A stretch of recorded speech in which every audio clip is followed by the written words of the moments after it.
All right, so now we're going to be working with some more with factoring, and again in that ax squared plus bx plus c form, but we're also going to be kind of looking for GCF here first.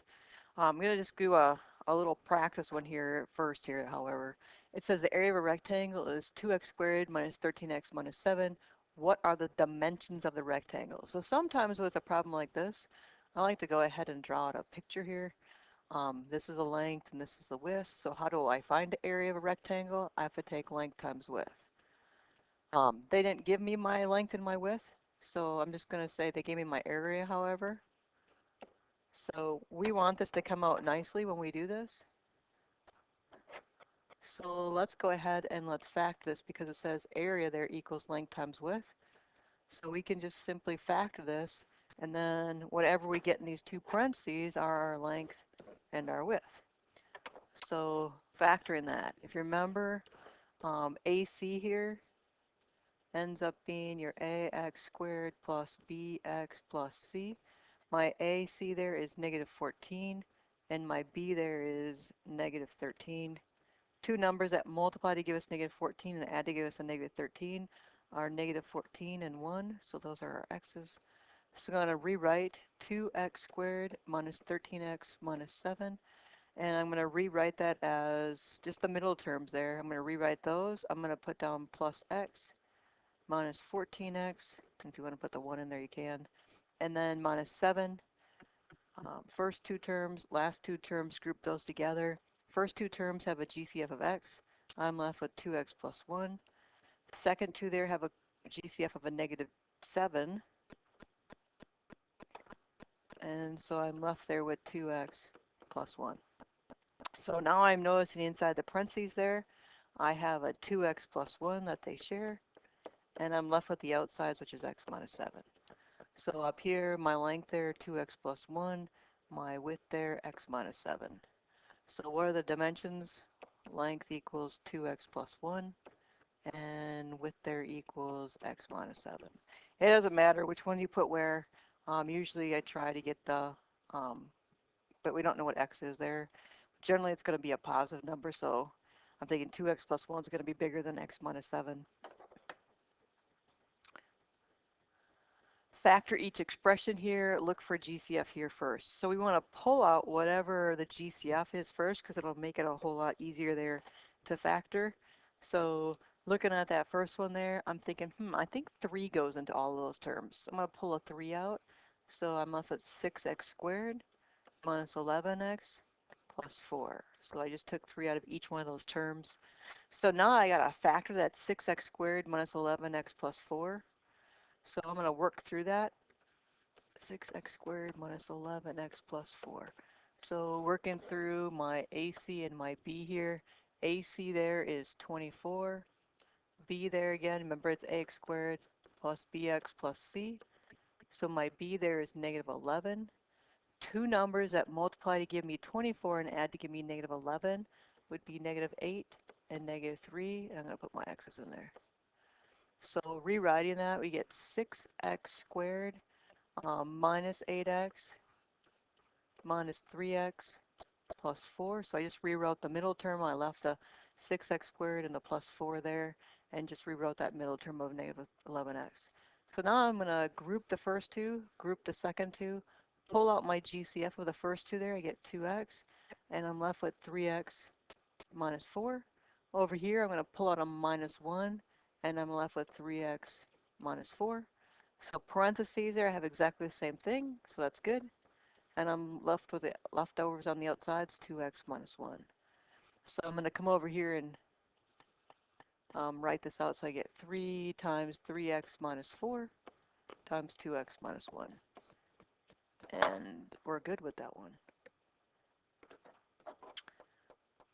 So now coming down here and looking at part B there, I'm looking to see what the highest number that goes into all three of those numbers is. And I'm thinking it's probably 4. So I'm going to put a 4 out here. 4 times what is 8x squared? It's 2x squared. 4 times 9x there is a minus 36x.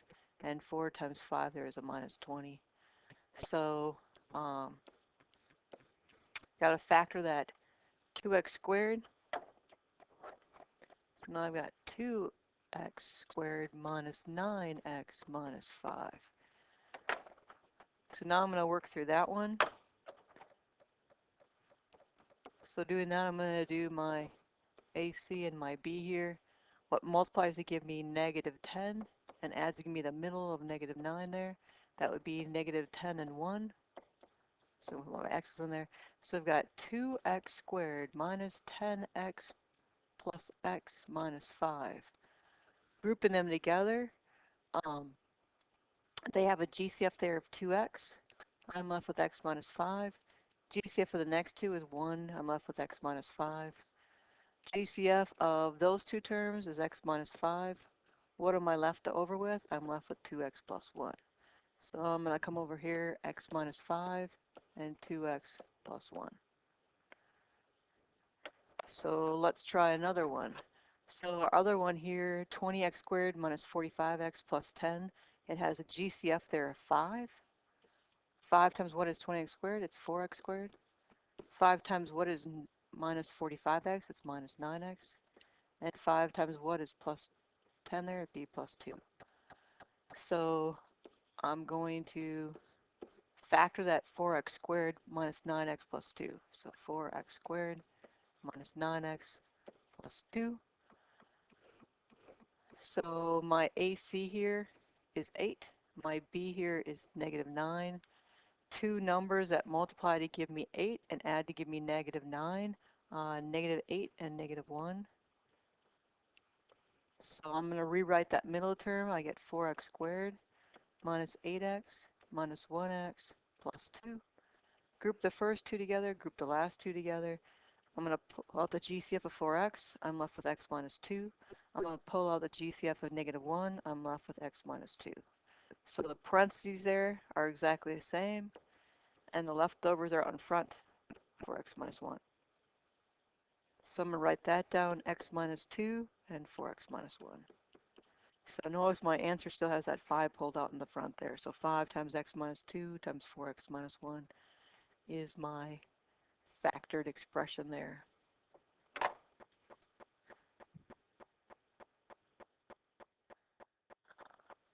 Factor each I don't think we're going to do any more. Well, let's go down and let's do one negative one. So working through one of those minus ones, doesn't matter which one. Let's try letter F here. So looking through this one here, the GCF of this one would be 2, and I'm left with 6x squared minus x minus 2. So now I'm going to go ahead and factor, so my AC there is negative 12. My B there is negative 1. Two numbers that multiply to give me negative 12 and add to give me negative 1 would be negative 4 and 3. So I'm going to put my x's in there. So I've got 6x squared minus x minus 2. So leaving the first term exactly the way it is, rewriting the middle terms here, and I'm going to say plus 3x because I want to keep the minuses over here together. But you could have done it the other way around too, it doesn't matter. So over here, I've got a 3x in common. I'm left with 2x plus 1. Over here, I got a minus 2 in common. I'm left with 2x plus 1. What do these two terms have in common? They have a 2x plus 1. What am I left over there with? 3x minus 2. So putting that down, I've got a 2x plus 1 and a 3x minus 2. And a 3x minus 2. So my final answer is 2 times 2x plus 1 times 3x minus 2. So again, found the GCF and then factored that nice trinomial we had left there. And then these are exactly the same thing again. So you're going to be working on the 4-3D worksheet tomorrow. So there we have it.